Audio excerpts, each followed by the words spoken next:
All right, Jesse on Fire, welcome back to the channel. So let's talk about Max Holloway. Should we start with his performance, or should we start with that I told you guys he was going to win that fight? Didn't I? I don't want to talk about that fight anyway, because I think that people are not giving Max Holloway respect, son. Because people are not giving him respect, which is crazy to me, okay? So I'm going to, spoiler alert, I think Max Holloway is going to win, and I'm going to tell you exactly why. I hear a lot of people picking Kattar. A lot of people picking Kattar. And I understand that because, Max Holloway lost 3 of his last 4. But that is insanely misleading. Like, that is insanely misleading. Didn't I say it? I think I said something along the lines of Max Holloway, everyone's picking against him because he lost 3 out of his last 4, but that's incredibly misleading because one of them was to Dustin Poirier on short notice at 55, and he could have arguably won both of those Volkanovski fights, and neither of them he took any damage, really, so, picking against him in this fight doesn't really make sense. But anywho, let's talk about the actual performance because, wow. He exceeded my expectations. On TikTok, I immediately went on and I was like, that's got to be one of the best performances in the history of the sport. Certainly his best performance. That was unreal. And I'll tell you what it really means when we get into this because he's going to beat Volkanovski next time. Bet that. And I'll tell you exactly why. So if you like the content, subscribe and ring the bell and tell your friends. All right? Share the video. Just be like, have you guys seen this guy? He's crazy, super annoying, but also entertaining, etc. All right, so here's the deal. So Max Holloway, the thing that's so exciting to me about that performance is it shows that he's learning. I got to see a lot about how Max Holloway approaches the sport, how dedicated he is, etc. Because here's really what happened there. I'll tell you exactly what happened, okay? So prior to the first Volkanovski fight, Holloway fought the same every time. And I've talked about this in the past on the channel. Maybe I've talked so much about Khabib and Conor that you guys have forgot, but I'll say this again. Okay, every time that Holloway fought, he would go 60% for the first 2 rounds. Okay, when he's in championship, five-round fights, he would go 60% for the first 2 rounds. He would let the guys slow down a little bit, and then he would pour it on, starting the middle of the 3rd round through the end of the fight. And if you go back and watch any of his fights, you will see that that is accurate. Because what he can use his reach, and he can use his skills to even win the 1st and 2nd round, but without exerting himself, right? And so he let them get all worked up, and then as soon as they slow down a little bit, then he goes full speed and he just obliterates them, okay? Now that's what he did. Literally every championship fight, including the first Volkanovski fight.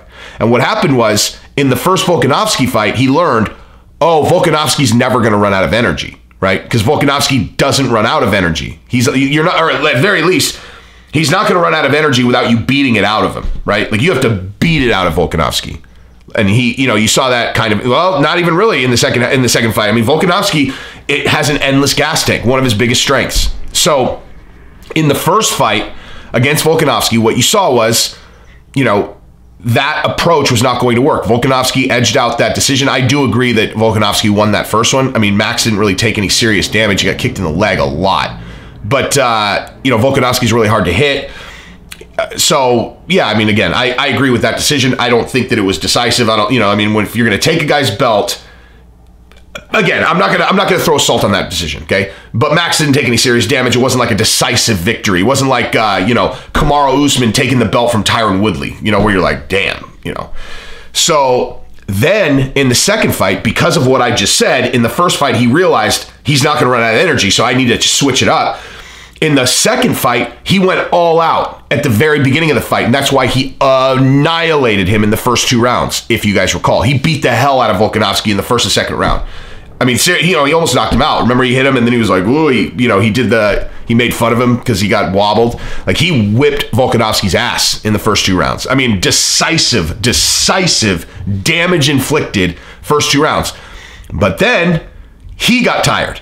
Okay, Holloway got tired in the back to, in the middle of the 3rd, he got tired. So he literally fought the fight in reverse, right? And then Volkanovski was able to edge out the 3rd. Who knows? Okay, the 3rd was questionable, but the 4th and 5th, Volkanovski edged him out. He didn't do any damage against him. This is why I picked Max in this fight, is I was like, you guys, he's not a diminished fighter. He's just been up against Volkanovski, and his normal game plan has not worked the last 2, but he didn't take any damage, etc., right? So he got tired, and Volkanovski was able to outland a little bit in the 4th and 5th, and maybe in the 3rd, whatever. Okay, that's not true. I think if you judge that whole fight, that Max Holloway wins for sure. If you take it round by round, I do agree that Volkanovski won the third, fourth, fifth. Okay, let's just is what it is. But you know, if you're in the parking lot, then Holloway won the fight. If you're in ONE FC, Holloway won the fight. Whatever. Okay. But here's the deal. So what did you see? Think about what I just said, and then what did you see yesterday? Right? What did you see that would reflect? How does that reflect on what you saw yesterday? Okay, Max Holloway went full throttle for 5 rounds and never got tired. Okay, so I don't know how he did that. I don't know what he did in his training, but very clearly his gas tank has gotten exponentially bigger because he went full throttle 1, 2, 3, 4, 5 rounds and never slowed down at all. Where when he did it against Volkanovski, he went the same speed the first 2 rounds and he slowed down in the back half. He's going to beat Volkanovski this time. Okay, that's what I'm telling you. Is he's going to beat Volkanovski, and the reason is because whatever he's figured out how to have a gas tank for 5 rounds now, right? So you can look at the first 2 rounds of Volkanovski and then just extend that to the third, fourth, fifth. That's what's going to happen. Okay, in my opinion, that's what's going to happen because both times, again, the first 2 fights, Max was fighting against the gas tank. Max showed clearly in the first 2 rounds of the Volkanovski fight that when both of them are fresh, Max is a better fighter. He is. He's a better fighter when he's fresh. Volkanovski beat him with the gas tank both times. Now, Max has figured that out. And so now he's not going to get beat with the gas tank. He's going to go full throttle all 5 rounds. He's going to win. And honestly, I mean, Ortega, here's another thing. So Ortega's fighting Volkanovski, right? For the title, and then Max will fight the winner of that fight. So I love Ortega. I'm very curious to see what happens there. And Ortega has improved immensely. So who knows? If Ortega ends up winning that fight, and then you get Holloway against Ortega again, you guys remember what happened last time when Holloway fought Ortega? That was a bloodbath, right? But here's the deal. So I'm kind of segueing over to talk about Ortega because it relates directly to Calvin Kattar, right? So Brian Ortega got his ass whipped by Max in a way that was like, oh my God, how is this guy standing up? Very similar to Calvin Kattar yesterday, right? So I heard Luke Thomas this morning. He was like, Calvin Kattar's going to be pissing blood for a month. It's going to be a really rough recovery. You may have seen like years of his career come off yesterday. And I totally agree with that. Maybe. Okay. But here's what's going to decide that is he willing to do what Brian Ortega did? Because if he wants to like actually put some longevity on his career, he needs to not fight for a year at least.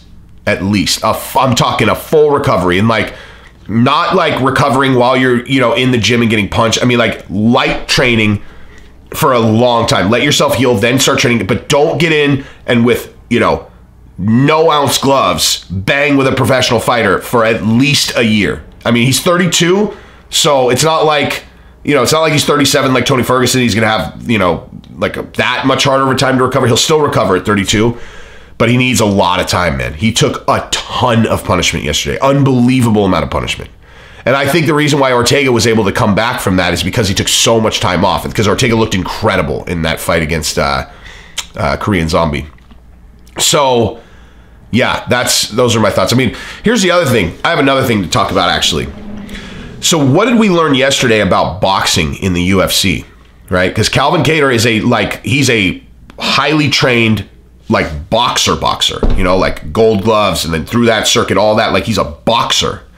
And, one thing that I've always thought about is how when you take off, when you're not wearing 10, 12-ounce gloves and you're wearing these tiny little, 3-ounce gloves, it is a different sport. The sport is different. Like what I would love to see, Mayweather didn't want to come in and do MMA against Conor. I would love to see them come in and box with MMA gloves.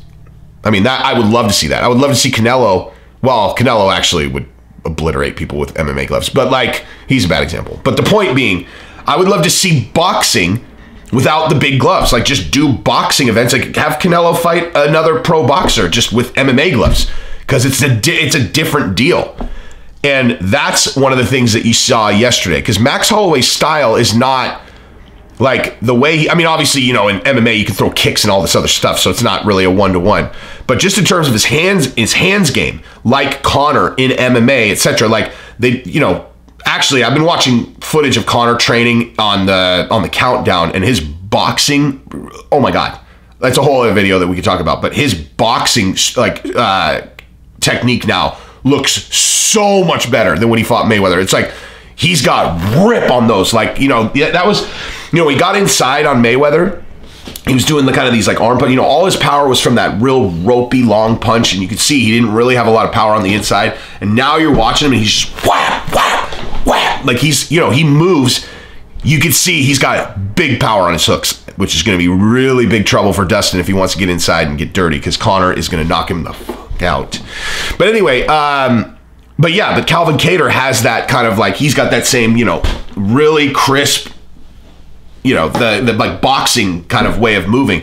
And Max has that real loose, whatever, like a MMA way of striking. And I'm telling you, with those little gloves, it's a completely different deal, because your target, you're just trying to split these tiny little open spaces with a tiny little object. Where with boxing you have these big ass objects, and you have these big huge objects to try to navigate. And with the little gloves, it's just so different. And that's because Max Holloway annihilated him on the feet, and mostly with his hands. I mean, he actually landed some absurd spinning back kicks to the body. Those every time. It's funny when people watch fights with me. I can like people who've never really fought, never absorbed a punch or a kick or whatever. I kind of pay, like, if someone takes a hard leg kick, I'm like, oh. Or if someone, especially a hard spinning back kick to the body, I'm like, oh my gosh.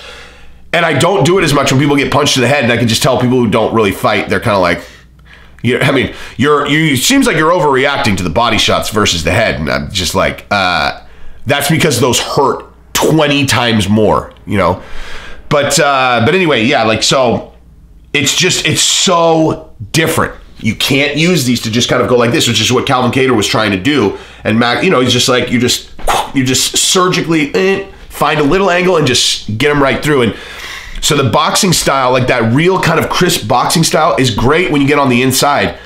But for MMA, that just seems like that big, long, ropey style seems to be more effective against like really, really tight, crisp boxing style, like people who come from boxing, But so what an incredible performance and what an incredible fight. I said afterwards, I was like, he's the best featherweight of all time.